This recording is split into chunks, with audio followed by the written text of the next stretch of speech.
Assalamualaikum warahmatullahi wabarakatuh.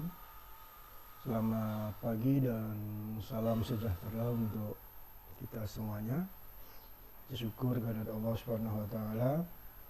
Pagi hari ini kita bisa berjumpa kembali dalam kuliah ilmu morfologi dasar. Meski secara online, jadi tidak mengurangi semangat kita untuk kuliah pada pagi hari ini. Materi kuliah hari ini adalah bentuk lahan asal kars. Jadi kemarin sudah saya jelaskan bentuk lahan asal luvial ya, dengan panjang lebar sudah saya jelaskan di dalam perkuliahan yang ke-10. Baiklah, kita mulai perkuliahan pada pagi hari ini. Bentuk lahan asal kars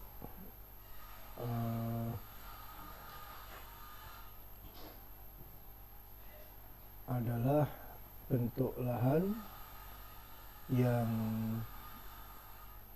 terjadi di daerah-daerah dengan litologi berupa batuan yang mudah larut. Dan bentuk lahan kars ini menunjukkan relief yang khas. Ya. Aliran sungainya tiba-tiba masuk ke dalam, meninggalkan lembah kering yang kemudian keluar di tempat lain sebagai mata air yang besar. Jadi bentuk lahan asal kars itu hanya bisa terjadi atau proses pembentukannya terjadi pada daerah-daerah yang mempunyai batuan yang mudah larut. Ya. Ini karakteristik dari bentuk lahan asal kars. Kemudian yang kedua, mempunyai relief yang khas, ya, mempunyai relief yang khas yang hanya dimiliki pada bentuk lahan asal kars. Nanti akan kita jelaskan panjang lebar di belakang. Kemudian yang menjadi ciri khas lagi adalah bahwa di bentuk lahan asal kars ini banyak terjadi sungai-sungai bawah tanah, ya, karena proses pelarutan. Jadi air masuk ke dalam tanah, kemudian mengalir ke dalam, ya, dan meninggalkan lembah yang kering. Tapi dia akan muncul di tempat yang lain sebagai mata air yang besar. Nah, ini karakteristik dari bentuk lahan kars.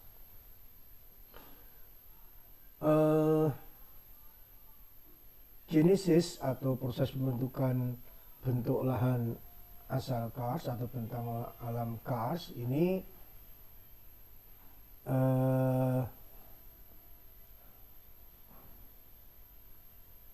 proses kerjanya dilakukan oleh air, ya. Proses kerjanya dilakukan oleh air, terjadi reaksi kimia, ya, antara air dengan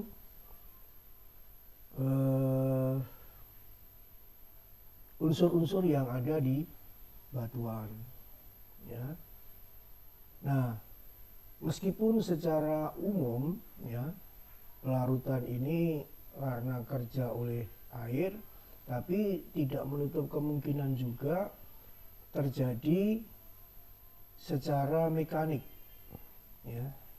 Nah, ini biasanya menghasilkan kenampakan-kenampakan topografi kars gitu. Jadi sebagian besar memang terbentuknya bentang alam kars atau kartifikasinya itu oleh tenaga air. Ya. Nah, ini ilustrasi dari tentang tentang alam Kars ya. Jadi kalau saudara lihat di sini ada kenampakan atau relief hasil kartifikasi ya. Ada yang disebut dolin ya, ada ponor, kemudian ada ufala ya, ada polye. Ya, mulai dari ponor, kemudian dolin, ufala sampai polye, ini merupakan sebuah proses yang kontinu.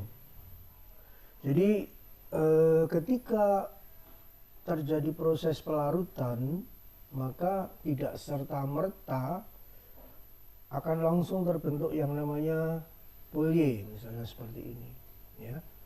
Jadi kita berikan contoh, misalnya ketika proses pelarutan pertama ini akan membentuk ponor, jadi lubang-lubang yang kecil yang ada di tentang alam Kars itu ya.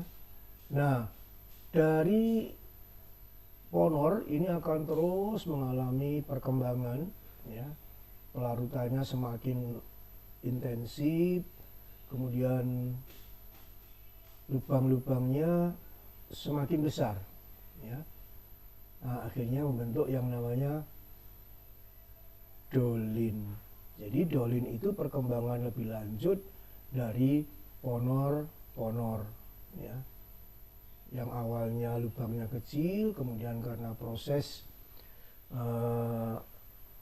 pelarutan yang intensif lama-lama menjadi besar.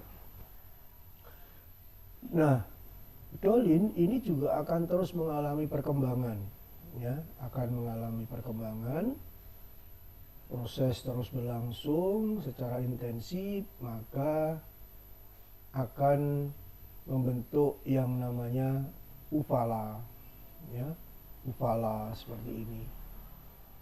Nah, di dalam ufala sendiri itu akan terbentuk ya, karena proses tadi pelarutan berjalan intensif, juga akan terbentuk yang namanya disappearing stream. Jadi terbentuk sungai. Jadi setelah terbentuk ufala dan sungai-sungai yang mengalir yang ada di tengahnya, kemudian lama-lama dia akan berkembang lagi membentuk yang namanya polye ya. Polye ini perkembangan lebih lanjut dari ufala. Nah, terus karena proses pelarutan yang intensif, lama kelamaan air ini akan terus bereaksi dan akan membentuk saluran-saluran ya, saluran-saluran yang ada di bawah tanah.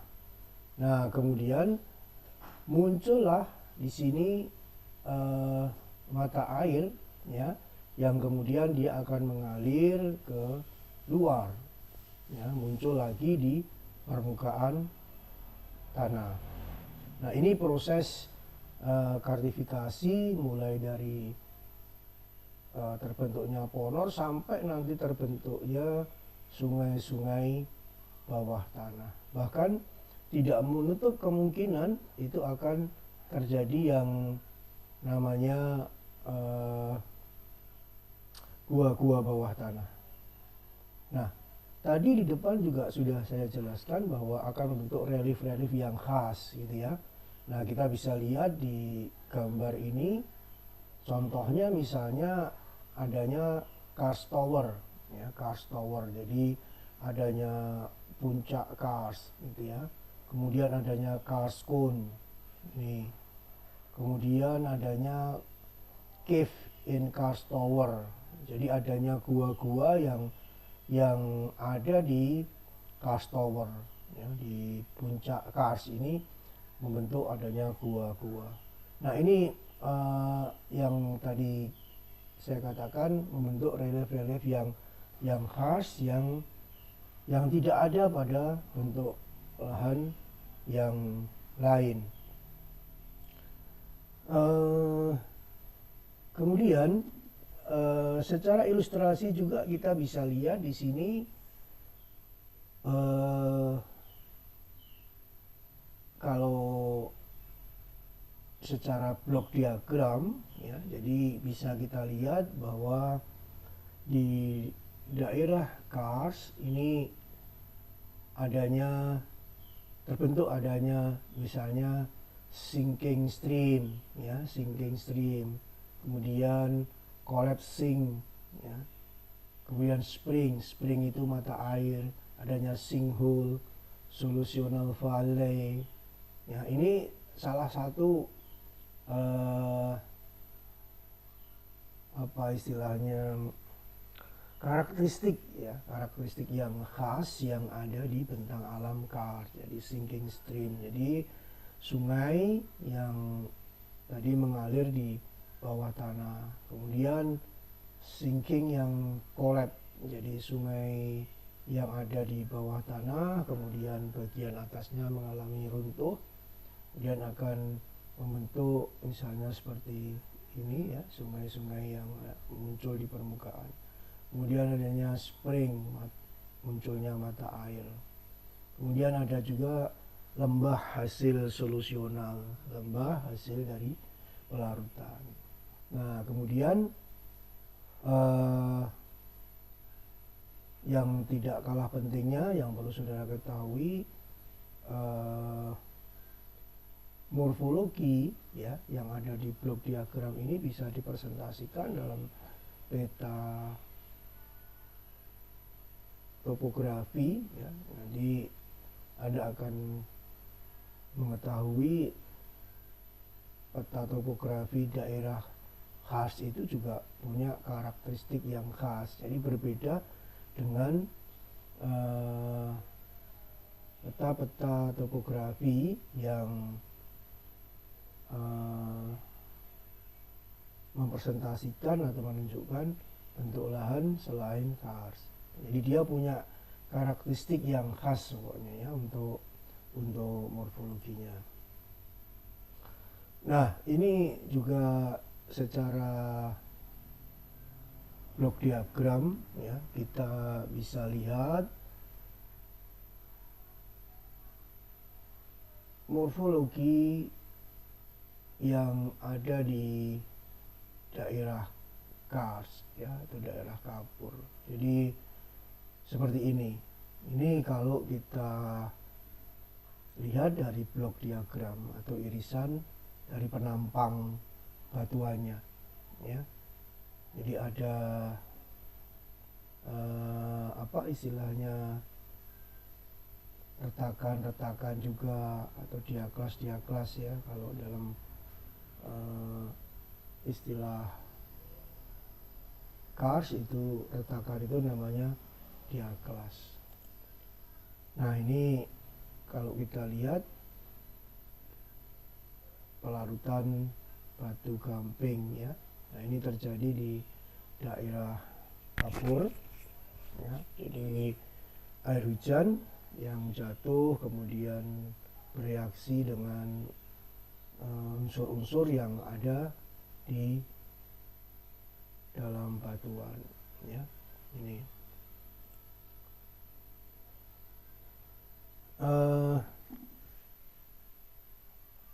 kemudian kita lanjutkan ke macam bentang alam Kars ya, macam bentang alam Kars. Jadi secara garis besar bentang alam Kars itu dibagi jadi dua, yaitu bentang alam Kars minor ya.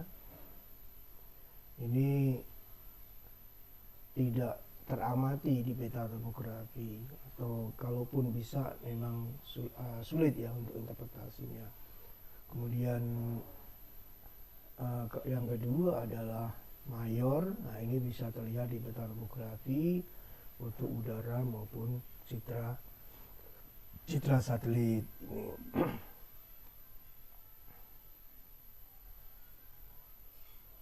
Nah, ini contoh dari Kars minor ya. bentuk tak rata pada permukaan batuan karbonat akibat proses pelarutan. Bentuknya ini bermacam-macam, ada yang berbentuk alur ya, berupa alur-alur kecil. Nah ini agak susah dilihat secara visual kalau menggunakan peta topografi maupun foto udara. Jadi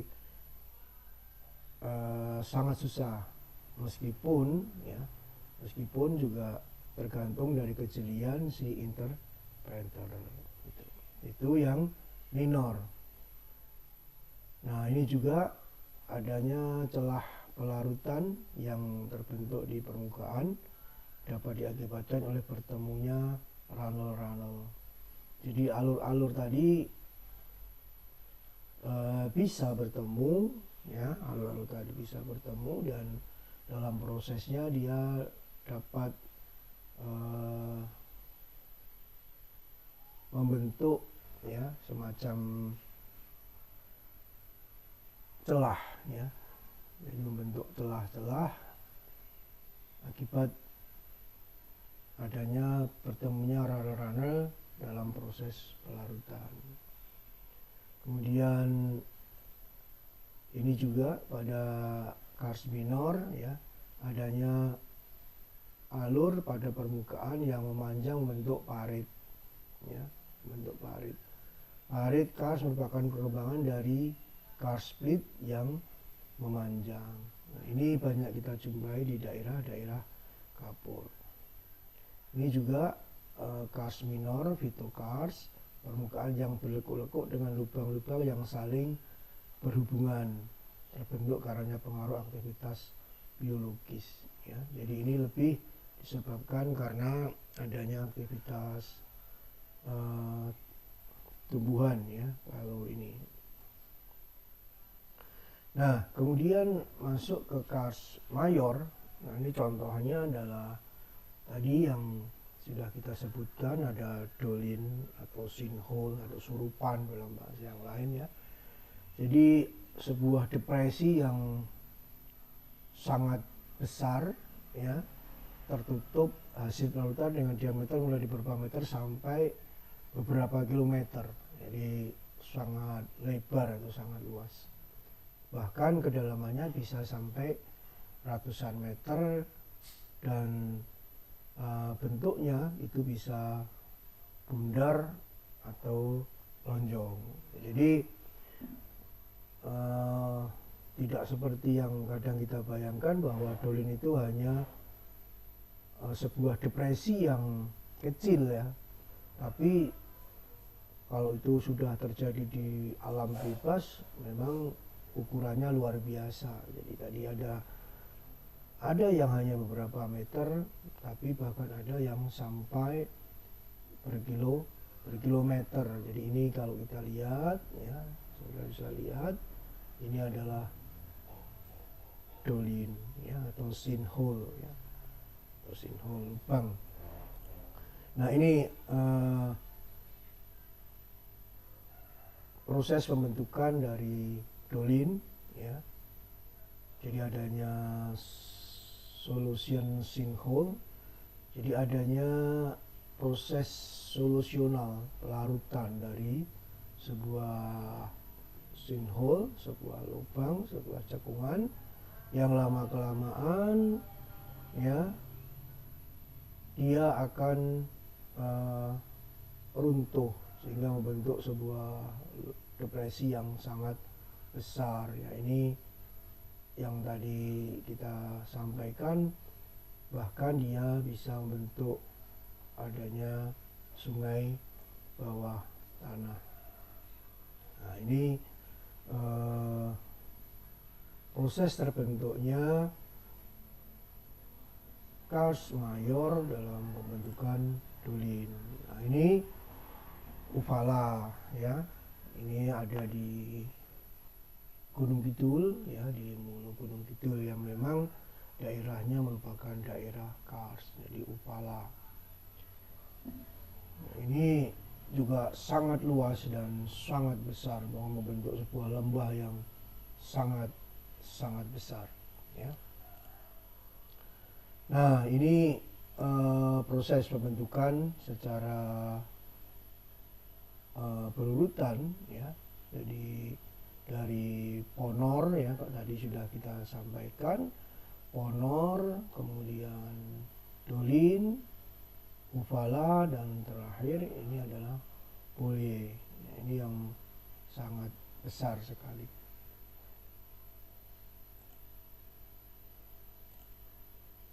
Nah, ini yang tadi juga kita sampaikan terkait dengan relief yang khas dari bentuk lahan asal kars, yaitu adanya kerucut kars, ya. Jadi adanya kerucut khas yang tadi kita sampaikan pada slide yang di depan tadi, ya. Jadi yang tadi kita sampaikan kars cone ini, ya, kars cone ini.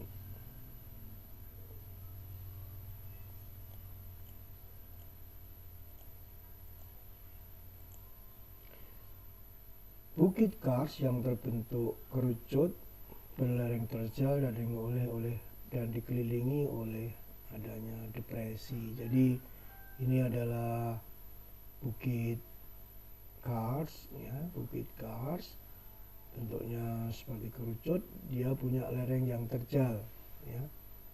Lereng terjal itu kisarannya bisa dari 25 sampai 45%, ya, persen. Dia dikelilingi oleh depresi, jadi kanan kirinya ini sebuah depresi, ya. Jadi kanan kiri depresi, cekungan. Ini karakteristik dari kerucut atau kars, kerucut kars, ya.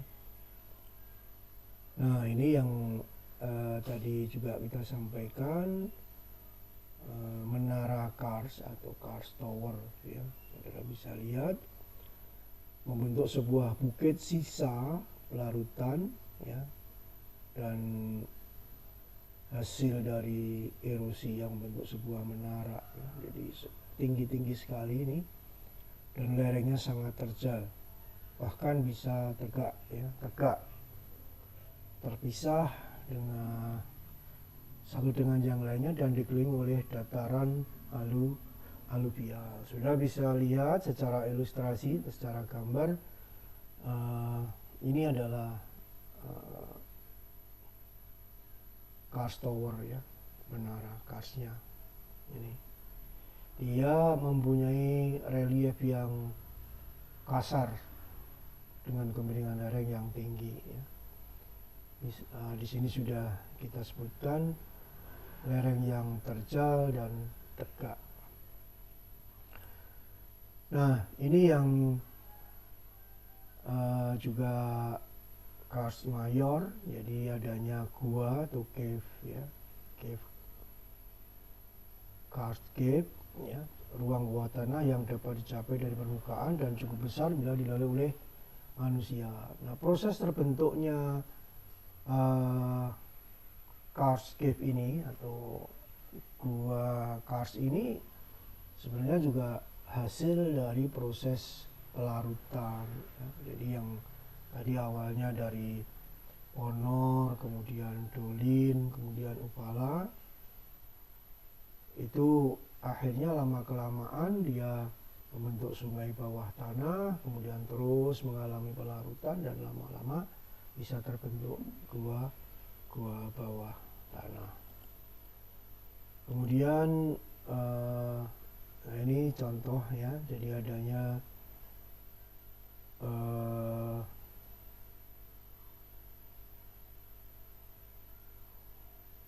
bentukan-bentukan yang ada di dalam gua bawah tanah pada wilayah kars. Jadi adanya hiasan-hiasan yang ada di gua, ya, yang ada di gua bawah tanah. Dan hiasan-hiasan ini sebenarnya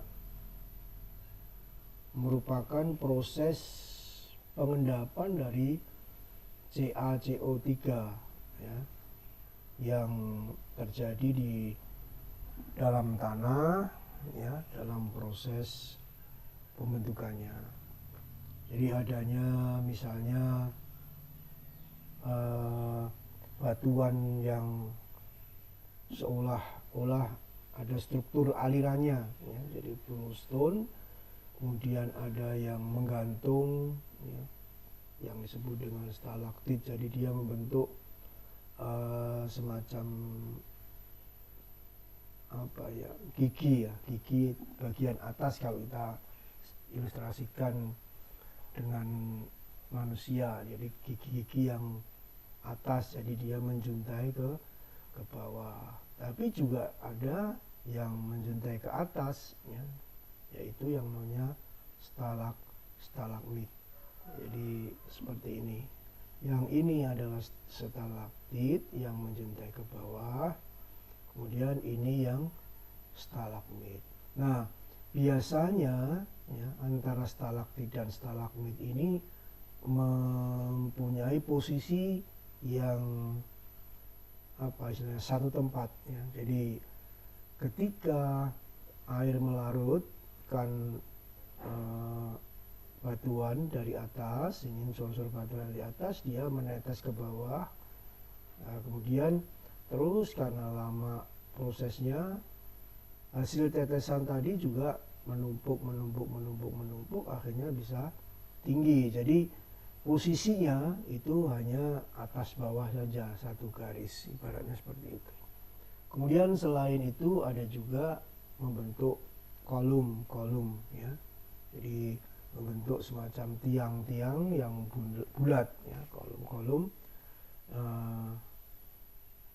Itu salah satu atau beberapa contoh hiasan-hiasan yang ada di gua bawah tanah pada